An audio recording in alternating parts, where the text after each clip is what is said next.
Black CEO humiliated at luxury dealership, $2 billion partnership vanishes instantly. Hello everyone, before we begin today's video, I need your help. We've noticed that the channel is losing traction, and subscribing is one of the best ways you can help us. It's quick, free, and allows us to continue bringing you great content. Your support means everything. Let's keep this channel growing collectively. Where are you watching from?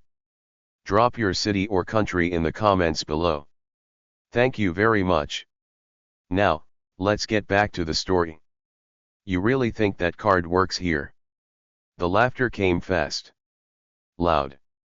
Sharp enough to echo against polished glass and marble. Inside the luxury dealership, sunlight poured through floor-to-ceiling windows, sliding across chrome finishes and the sculpted curves of two supercars positioned like trophies behind velvet ropes. The air smelled of leather and money. And in the center of it all stood a woman in a navy sheath dress, posture straight, phone resting calmly against her ear. She did not flinch. In front of her, a tall salesman in a tailored charcoal suit threw his head back and laughed again, pointing at the black card between his fingers as if it were a prop in a joke everyone understood. "I'm serious," he said, wiping at the corner of his eye. "These cars start at 7 figures. This isn't a music video." Two other employees stood a few feet behind him, one woman with a polite smile she was trying not to show, another young associate shifting awkwardly but saying nothing. Silence would be safer. Silence always was. The black woman lowered her phone slowly. On the other end of the line, a calm voice asked, "Ma'am." "I'll call you back," she said softly. She ended the call and held out her hand. "Run it," she said. 3 words. Even. Controlled. The salesman smirked. "Ma'am, this isn't about running it. It's about qualifying. We have procedures." Procedures. The word floated in the bright showroom like a veil, thin enough to see through, thick enough to hide behind. A couple browsing near the white supercar paused. The husband leaned closer to hear. The wife pretended not to stare. The salesman tilted the card under the light, examining it theatrically. "You'd be surprised how many of these are fake." She watched him. Not with anger. Not with embarrassment. With assessment. The faint hum of the air conditioning filled the silence. Somewhere in the back office, a printer clicked. A heel tapped once against marble. "I'm here for the Aurora series," she said. That car sat behind him, black, low, lethal. A limited production model the dealership had been struggling to move. A car tied to a pending expansion deal. A deal worth $2 billion. He didn't know that. He handed the card back with a chuckle. "Maybe start with something more realistic." A few quiet laughs followed. Not cruel. Not kind. Just complicit. Her fingers closed around the card. It wasn't anger that sharpened her gaze. It was clarity. She looked past him at the showroom. The polished floors. The employees. The brand logo mounted in brushed steel on the far wall. Then she looked back at him. "Call your manager," she said. The smile faltered slightly. "Ma'am, that won't change your limit." "No," she replied. "It won't." The room felt colder suddenly, though the sunlight hadn't shifted. The young associate in the back stopped smiling. The woman beside him straightened. Because something in her tone wasn't defensive. It was decisive. The salesman hesitated, then shrugged, and pulled out his phone, still amused. "Sure. Let's make this official." As he dialed, her own phone vibrated quietly in her hand. A single message appeared on the screen from her chief of operations. "Board ready for final authorization. Awaiting your signal." She didn't look away from the salesman as she typed one sentence. "Hold for now." He ended the call and folded his arms, confident. "Manager's on the way." She nodded once. Across the showroom, The glass doors reflected the scene back at them: laughter, disbelief, and a woman standing perfectly still in a room that believed it had measured her worth. They had no idea the measurement was about to change. And when it did, $2 billion would disappear faster than that laugh. The manager arrived with the kind of walk that announced authority before he spoke. Mid-40s. Crisp navy suit. Silver tie. The practiced expression of a man who had spent years smoothing over other people's discomfort without ever truly examining it. "What seems to be the issue?" he asked, voice polished, eyes briefly flicking toward the salesman before settling on her. The salesman answered for her. "She's trying to purchase the Aurora series," he said, barely hiding a grin. "With this." He held up the black card like evidence. The manager didn't laugh. But something in his posture tightened, subtle, almost invisible. He turned to her.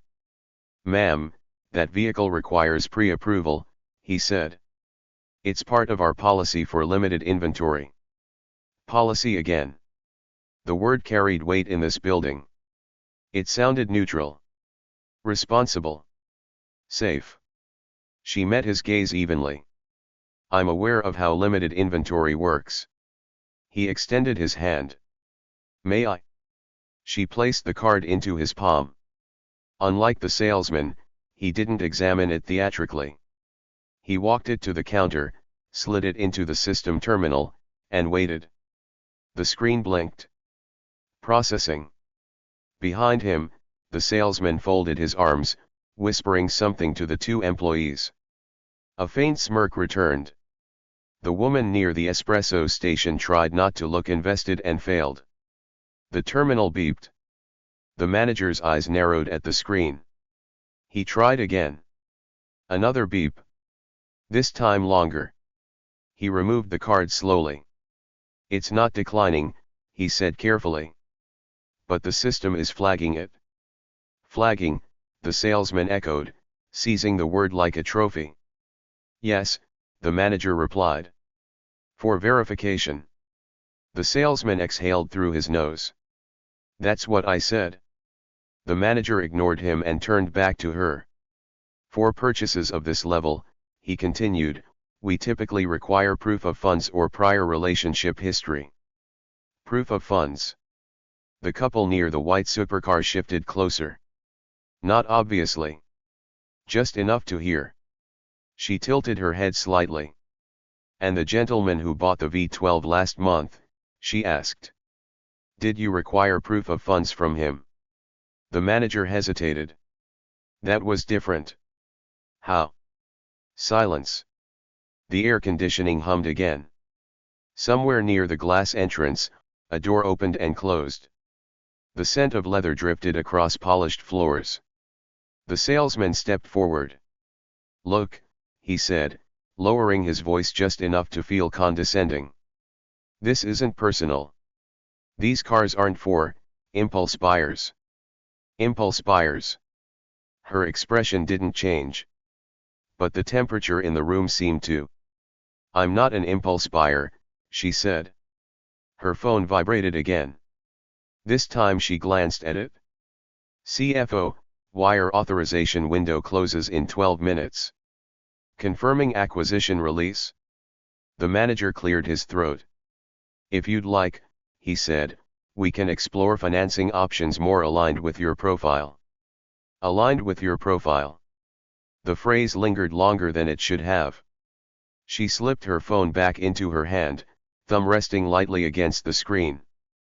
Behind the manager, mounted in brushed steel, the dealership's corporate slogan gleamed under showroom lights. "Built on trust." She looked at it for a long moment. Then back at him. "You're absolutely right," she said quietly. "This isn't personal." The manager nodded, relieved. And that was the moment he should have realized. It had just become business. The manager stepped back toward his office, card still in hand.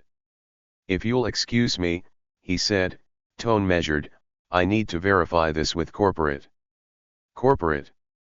The salesman exhaled, satisfied, as if the escalation itself proved his point.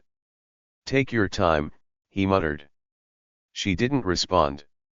Instead, she walked slowly toward the Aurora series. The car sat low and predatory under the white lights, obsidian paint swallowing reflections, carbon fiber edges sharp as intention. A machine engineered for precision. Not apology. Her heels clicked softly against the marble. Each step steady. Unrushed. The younger associate watched her now, no longer smiling. Something about her composure didn't match the narrative they had constructed. You sure about this? He whispered to the salesman. Relax, the salesman replied. If she had that kind of money, we'd know. We'd know. The assumption hung heavier than the insult. Her phone vibrated again. She turned slightly, positioning herself beside the driver's side door. From here, she could see her reflection in the tinted glass, calm, centered, unbothered. Another message. Chief Legal Officer, draft termination letter prepared. Awaiting confirmation. She inhaled slowly. For weeks, negotiations had circled this very dealership chain. Expansion capital. Infrastructure modernization. National marketing rollout.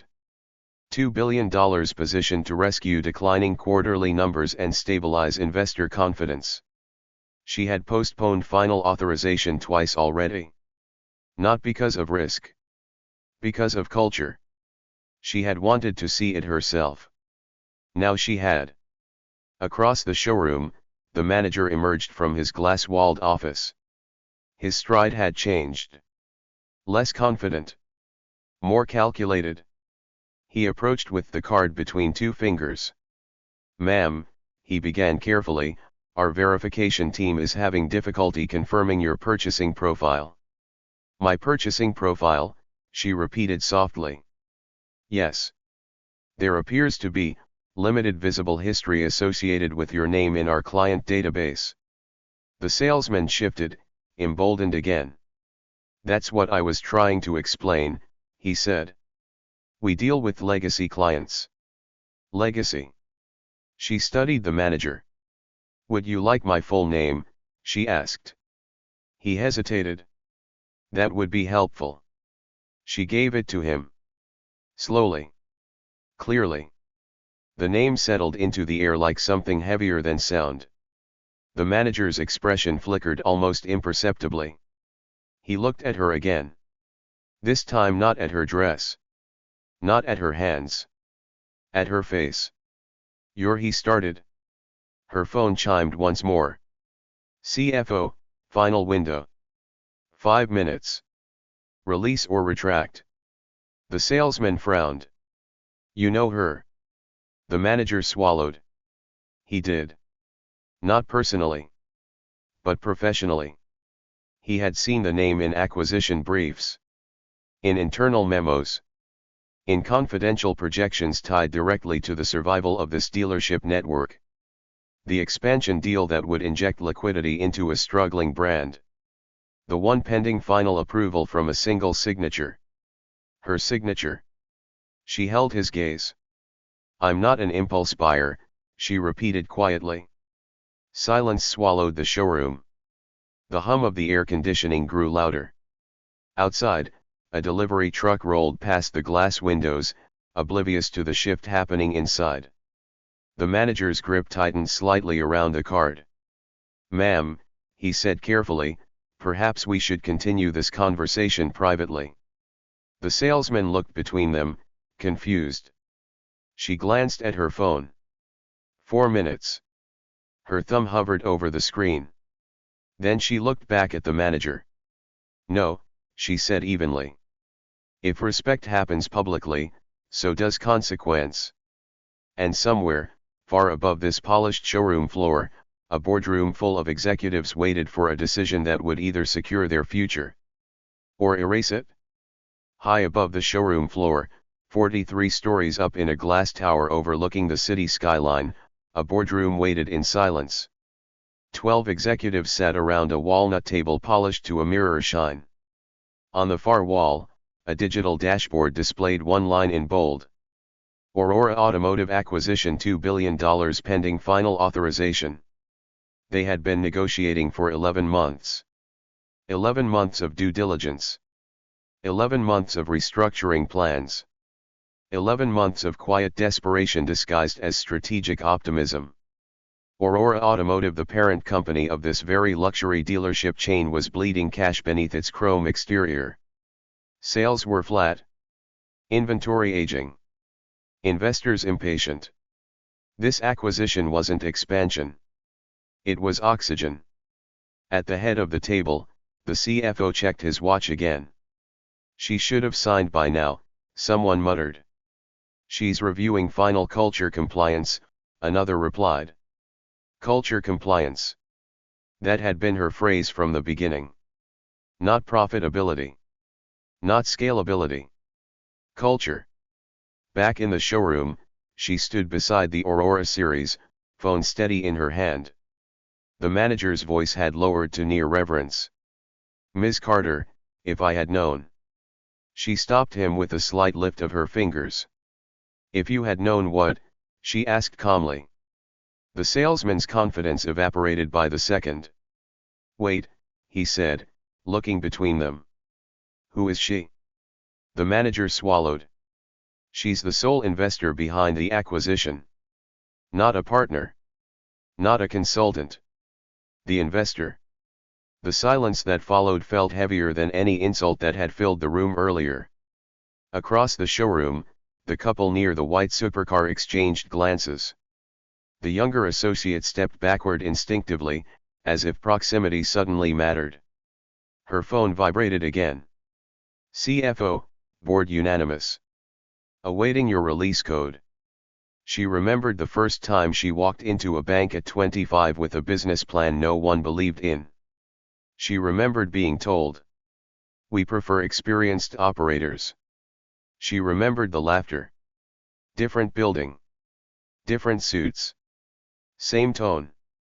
Now she owned controlling interest in logistics firms across 3 continents. She funded innovation hubs. She sat on advisory councils that shaped national infrastructure policy. And yet, in this bright, gleaming showroom, she had been asked for proof. Ms. Carter, the manager tried again, this is clearly a misunderstanding. She studied him. It wasn't, she said softly. Behind him, the brushed steel company slogan gleamed again. Built on trust. Trust required recognition. Respect. Discernment. None of which had been offered. The salesman's voice cracked slightly. Sir, we didn't know. Her eyes shifted to him for the first time since the reveal. That, she replied, was the point. Her thumb hovered over her screen. 43 floors above them, executives leaned forward collectively as a secure portal refreshed. $2 billion. A rescue plan. A future secured. A brand saved. All waiting on one final input. She looked once more around the showroom. At the marble floors. At the chrome finishes. At the faces that had measured her before knowing her name. Then she exhaled slowly. This isn't personal, she repeated. And on her screen, 2 options glowed. Authorize transfer. Withdraw acquisition. Her finger moved. Her finger pressed withdraw acquisition. There was no dramatic pause. No trembling. Just a single, deliberate tap. 43 floors above, the secure portal blinked once. Then twice. The bold line on the boardroom screen changed. Aurora Automotive acquisition terminated. For a second, no one spoke. The CFO leaned forward, refreshing the page as if the word might reverse itself. It didn't. Phones around the table began vibrating almost immediately. Legal. Investor relations. Media liaisons. The dominoes had been nudged. Back in the showroom, her phone chimed softly. CFO, acquisition withdrawn. Press release queued. Investor alert deploying. The manager's own phone buzzed at the exact same moment. He glanced down instinctively. His face drained of color. The subject line was impossible to misread. Notice of immediate withdrawal, capital commitment rescinded. The salesman frowned. What's going on? The manager didn't answer. Another buzz. Then another. Across the showroom, two sales associates checked their screens. One gasped quietly. Aurora Automotive's internal communications system had just triggered a red tear alert, the kind reserved for executive emergencies. She slipped her phone back into her clutch. You were right, she said evenly. The manager looked up slowly. This isn't personal. The weight of that sentence hit differently now. Outside the glass walls, traffic moved normally. Sunlight still gleamed across polished hoods and chrome trim. Inside, something had shifted irreversibly. The salesman's earlier confidence evaporated. Sir, he asked, voice no longer amused. Is this about the deal? The manager swallowed. It was pending final authorization, he said quietly. Was. He didn't answer. His phone buzzed again. This time, it wasn't an internal memo. It was the CEO of Aurora Automotive calling directly. He hesitated before answering. Sir. The voice on the other end was loud enough to be faintly audible even from a few feet away. What happened? The manager's eyes lifted slowly toward her. She didn't move. Didn't smirk. Didn't celebrate. She simply stood there beside the Aurora Series, the car they thought she couldn't afford, while $2 billion evaporated from the company's future. Ms. Carter, the manager said, lowering the phone slightly, panic now seeping through professional polish. We can correct this. She tilted her head. Correct what? The misunderstanding. The service experience. Whatever occurred here today. The salesman stepped forward, desperation replacing arrogance. We didn't know who you were. There it was again. She looked at him calmly. And if you had? Silence. The younger associate stared at the floor. The couple near the white supercar pretended not to listen, but they weren't pretending very well. Her phone vibrated one last time. CFO, market reacting. Stock down 6% in after-hours trading. It had taken less than 90 seconds. 90 seconds to undo 11 months of negotiations. 90 seconds to turn laughter into liability. She took one slow step toward the exit. Heels clicking once against marble. You didn't lose a partnership because of a card, she said softly. The manager's breath caught. You lost it because you needed to see it to believe it? She paused near the glass doors. And I needed to see it to decide. Then she pushed the door open and walked into the daylight. Behind her, the showroom, once gleaming, confident, untouchable, felt suddenly very small. Outside, the air felt different. Not colder. Cleaner. The glass door sealed shut behind her with a soft hydraulic hush, muting the rising chaos inside the showroom. Through the reflection, she could already see movement accelerating, managers pacing, phones pressed to ears, sales associates whispering in tight clusters. Crisis spreads fast in rooms built on confidence. Her car waited at the curb, understated, black, driver already stepping forward to open the rear door. Everything confirmed, ma'am, he asked quietly. Yes. She paused before getting in, glancing back through the transparent facade. Inside, the manager was no longer standing tall. He was speaking rapidly into his phone now, nodding, shaking his head, sweating through the edges of composure. The salesman who had laughed earlier stood off to the side, staring at his own screen. The headline had already begun circulating through financial feeds. Major investor withdraws $2 billion from Aurora Automotive expansion. Markets don't care about tone. They care about signal. And she had just sent one. Her phone vibrated again. CFO, Analysts requesting comment. Media monitoring social chatter. Internal Aurora leadership scrambling. She slid into the back seat. "Let's go," she said. The car pulled smoothly into traffic.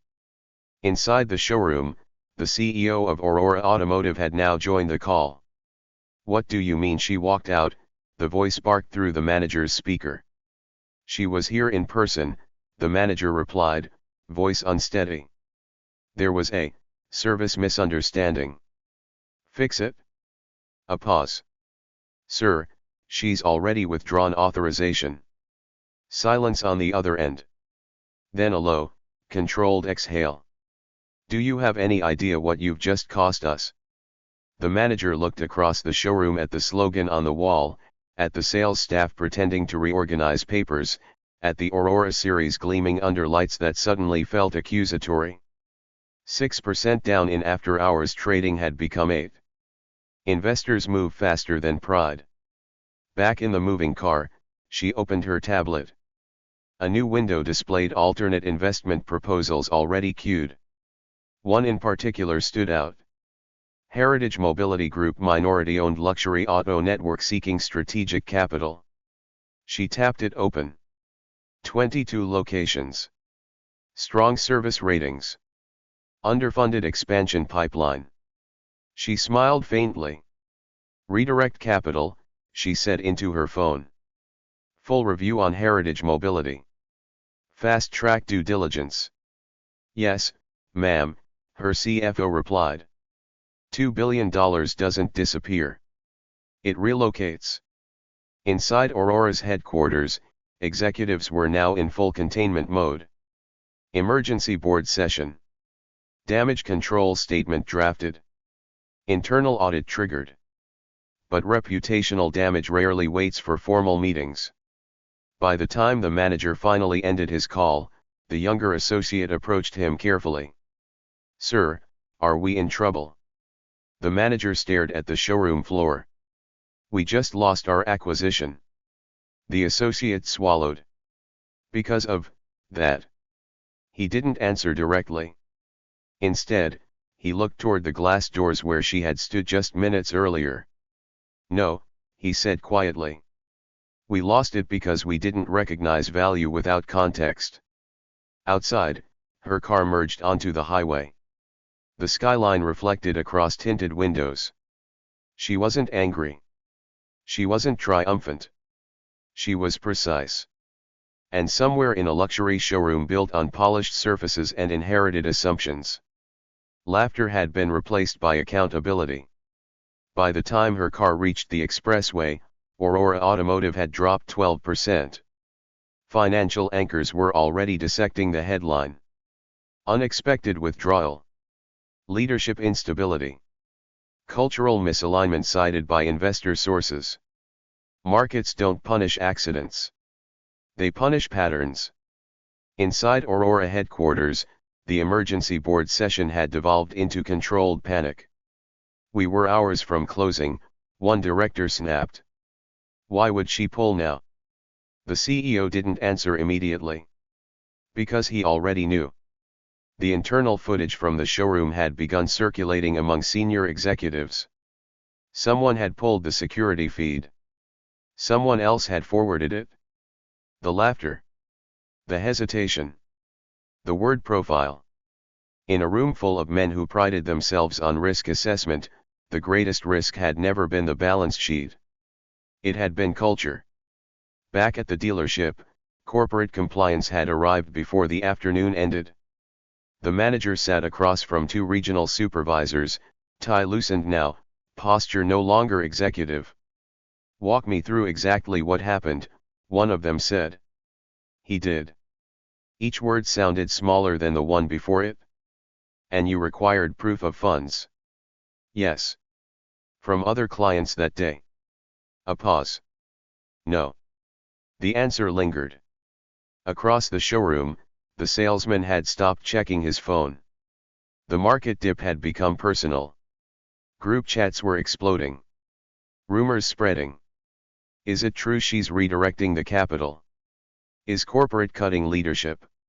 Are we closing locations? Uncertainty spreads faster than arrogance ever did. Meanwhile, in a glass office miles away, she reviewed the heritage mobility file. Diverse leadership. Transparent hiring metrics. Customer retention above industry average. No velvet rope mentality. Her CFO's voice came through the speaker. Press is asking if you'll comment on Aurora. She considered that for a moment. No interviews, she said. Release a statement. What tone? Measured. A pause. And clear. She dictated slowly. Investment decisions reflect not only financial opportunity, but institutional values. Capital follows character. Across town, Aurora's stock slid another 2%. Inside the dealership, the salesman finally understood something he hadn't when he left. The loss wasn't emotional. It was structural. And structural consequences don't shout. They settle. Quietly.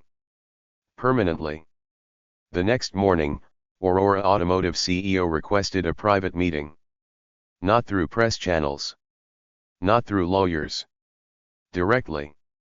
Her assistant forwarded the message without commentary.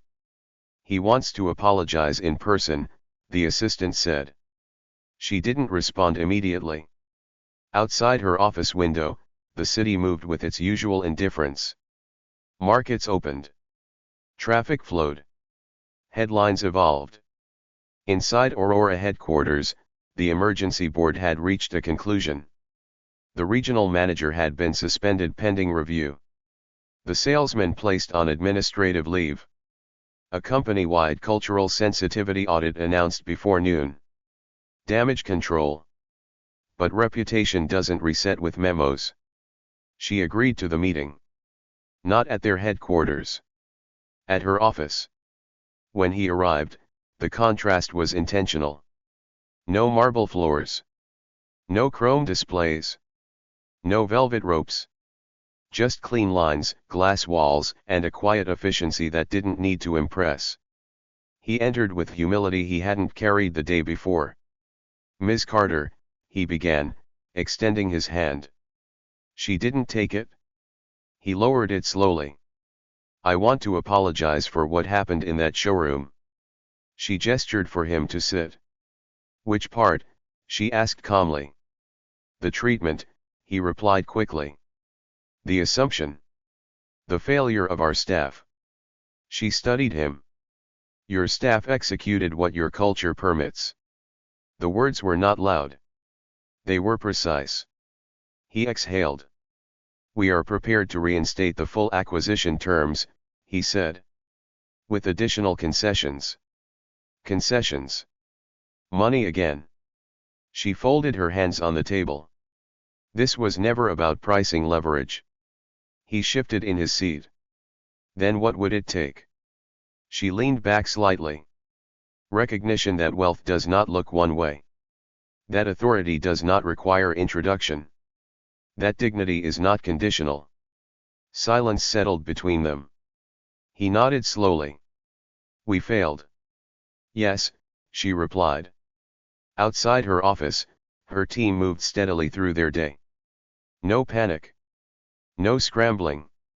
Because the capital had already been reallocated. "Heritage Mobility has accepted our term sheet," her CFO messaged quietly. She glanced at the notification. Done. She looked back at the CEO of Aurora Automotive.